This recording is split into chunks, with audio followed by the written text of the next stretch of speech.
শিমুল ভাই, এলো আপনার বাতার ডিম। মহাজন দেখার আগে তাদের খাই ওঠেন। ঠিক আছে ভাই।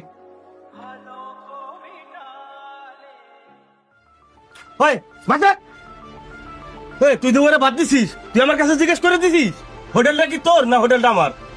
হ্যাঁ, এগুলো টাকাতে কিনতে হয় না? আরে তোর কাছে যে 2 মাস আগের 3500 টাকা পাবো, টাকা দেওয়ার কাছে পথ নেই। তুমি প্রতিদিন হোটেলে এসে গিলবা লাগছো। চাচা, পেটে খুব ক্ষুধা, কালকে রাত্রেও ভাত খাই নাই। আজকের মতো খাইতে দেন, চাকরি একটা হইলে আপনার টাকাগুলো সব দিয়ে দেবো। শোন, মায়ের কান্না দেখে লাভ নাই। টাকা যদি থাকে তাহলে খাবার আসিস, নাহলে তোর খাবার আসা লাগবে না। ওদের খাবারটা নিয়ে রাখিয়ে দে, কুকুর আসলে কুকুরে খাইতে দিস।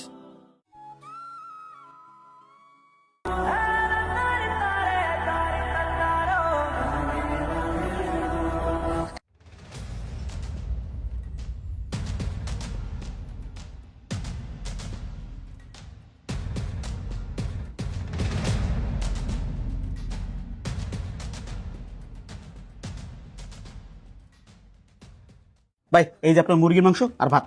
কিরে মুরগি মাংস আর কই? ভাই, হাফ মুরগি মাংস দিছি আর হাফ ভিতর আছে। এই যে ভাই, হজম জানি বুঝতে না পারে, বুঝেন না? ঠিক আছে যা। ভাই, আমার টিপসটা যদি দিতেন ভাই। আরে যা, যাওয়ার সময় দেবনি। আরে ভাই, মহাজন দেখলে ঝামেলা করো ভাই। এমনি হাফ মুরগির মাংসের দাম নিতেছি ভাই, দেন টিপসটা দেন। নে, এরকম খাওয়ালে তো ভালোই হয়। আর ভাই আমি আসি না, আপনি টেনশন করেন না, আই করবেন। ঠিক আছে যা।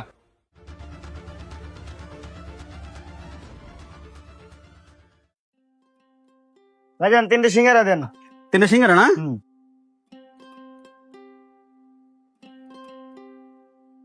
মহাজন, 2টা সিঙ্গারা।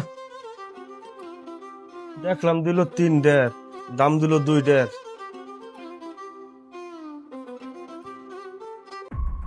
চাচা এই যে আমার বিল 60 টাকা। এমন না, এদিকে আয়। হ্যাঁ মহাজন। হ্যাঁ, বিল কত হয়েছে?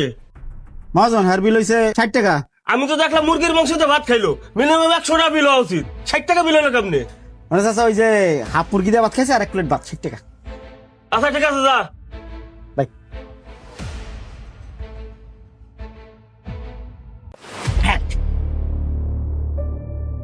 এরকম না, তুই কি হারাইলি হলে? মহাজন ওই যে কালকে নাস্তার বাজি ছিল না, বাসি বাজি ফেলাই দিছি। তুই যে বাজি ঢালাইছিস, তুই আমার কাছে জিজ্ঞেস করে ঢালাইছিস? না মানে তুই আমার জিজ্ঞেস করছিস? তুই যে বাজি ঢালাইছিস, এই বাজিটা আজকে আমি সিঙ্গারা বানাইতে পারতাম না? মহাজন, বাসিগুলো বাসি হয়ে গেছে। সিঙ্গারা বানায় খাওয়ালে আপনি মাদ্রাসার পোলা বানায়, ও তো পেড়ে সুখ করবো। অসুখ করবি। ব্যবসা তুই হরিস না ব্যবসা আমি হরি? হ্যাঁ, আপনি করেন। ফের জায়গার যদি সব কাজ করস, একেবারে লাত্তি মারে হোটেলতে বাইর করে দেবো। ঠিক আছে মহাজন।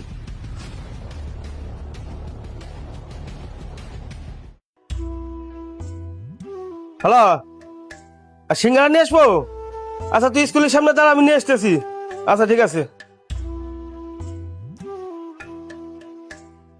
এমন না, যে মহাজন, ওই সাইডে সিঙ্গারা দে তো। পোলা সকালে নাস্তা করে স্কুলে যায় না, এই সিঙ্গারা নিয়ে স্কুলে যাইতে হবে। তাড়াতাড়ি দে। মহাজন সিঙ্গারা যে কালকে না কিরে, তুই আমার সাথে মুই তর্ক করতেছিস? তাড়াতাড়ি সিঙ্গারা দে। 4টে। ঠিক মতন দোয়ান হরিস। আচ্ছা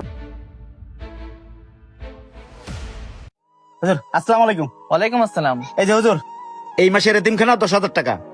মুন্না সাহেব, আপনি অনেক নীতিবান একজন মানুষ। আচ্ছা, আমার একটা প্রশ্ন, আপনি বেতনই পান 5-7 হাজার টাকা, আপনি এতিমখানার জন্য 10,000 টাকা কিভাবে দেন? আসলে হুজুর হয়েছে কি, আমি বেতন 7-8 হাজার টাকা পাই, ঠিক আছে, কিন্তু আমার যে হোটেল মালিকটা আছে না, উনি একজন জালিম একজন লোক। উনি হোটেলে যত ধরনের 2 নম্বরে আছে সবগুলো কাজ উনি করেন। তারপর ওনার শিক্ষা দেওয়ার জন্য আমি হোটেলে টুকটাক চুরি করি, যাতে ওনার শিক্ষা হয়, কিন্তু ওনার শিক্ষা হয় না। হুজুর, আমি হোটেলে টুকটাক চুরিদারি করিয়া তারপরে এতিমখানাটা চালাই। আল্লাহ তাআলা আমাকে মাফ করুক, কিন্তু হোটেল মালিককে এভাবে শিক্ষা দেওয়া ছাড়া আমার কোনো উপায় ছিল না হুজুর। তবে আমার দীর্ঘ বিশ্বাস, উনি একদিন হারামের পথ ছেড়ে হালাল পথে ফিরে আসবে, কারণ হারাম পথে কামাই করে ভালো থাকা যায় না। যাক, আল্লাহ তাআলা আপনার মনের আশা পূরণ করবে এবং ওনার শাস্তি উনি অবশ্যই পাবে। ঠিক আছে হুজুর, দোয়া করুন। আসসালামু আলাইকুম। ওয়ালাইকুম আসসালাম, আসি। কি চাচা, তোরে কই যান? বাবা, কালকে ওই যে হোটেলতে সিঙ্গারা নিয়ে এলাম না, ওই সিঙ্গারা খেয়ে তো চাষি আর আমার পোলা তো অসুস্থ হয়ে পড়ছে, ফুড পয়জন হয়েছে। এই তাড়াতাড়ি ঢাকা নিয়ে যেতে হবে। মানে পোলাটা বাসে কি মরে তা উপর আল্লাহ জানে। সিঙ্গারার ভিতরে এমন কি জিনিস ছিল যে সিঙ্গারা খাই আমার পোলাটা অসুস্থ হয়ে পড়লো? কি কন, সিঙ্গারা কি আছে আপনি জানেন না? না বাবা। আরে চাচা, নিজের পোলায় খাইছে, এখন হুশ হয়েছে। কাস্টমারে খাওয়াইছেন আর দিন, এই যে ছোট ছোট এতিম বাচ্চা করে খাওয়াইছেন, তখন তার বিষয় নাই। 3 দিন আগের বাসি বাজি দিয়ে ওই সিঙ্গারা বানাইছেন, ভুলে গেছেন? হোটেলের জিনিস তো মানুষ বিশ্বাস করে খায়, হারাম খাইয়া কেউ কোনদিন ভালো থাকতে পারে না কাকা। উপরে একজন আছে, আমি আপনার অনেক বুঝাইছি, আপনি এগুলো বুঝেন না। এখন সময় আছে, এই হারামের কামাই দিয়ে বেরিয়ে যান, হালাল পথে কামাই করেন, 2 টাকা কামান, আল্লাহ তাআলা সুখ দিব। এখন সময় আছে, ভালো হন, আল্লাহ তাআলার কাছে মাপ চান যে হোটেলে আর কোনো উল্টা পাল্টা বেচবেন না, হারামাই কামাই করবেন না। আল্লাহ তাআলা দেন আপনার মাপ করে কিনা। আরে বাবা তুই ঠিকই কইছিস, আমি উল্টো উল্টে ব্যবসা করবো না বাবা। আর আমি বাসি খাবার মরা মুরগি ঢুকি বাবা, এইসব আমি কাস্টমার খাওয়াবো না, আর কাস্টমারের জন্য কোনোদিন খারাপ ব্যবহার করবো না। বাজান তাড়াতাড়ি ঢাকা যাইতে হবে, চল বাজান। চলেন।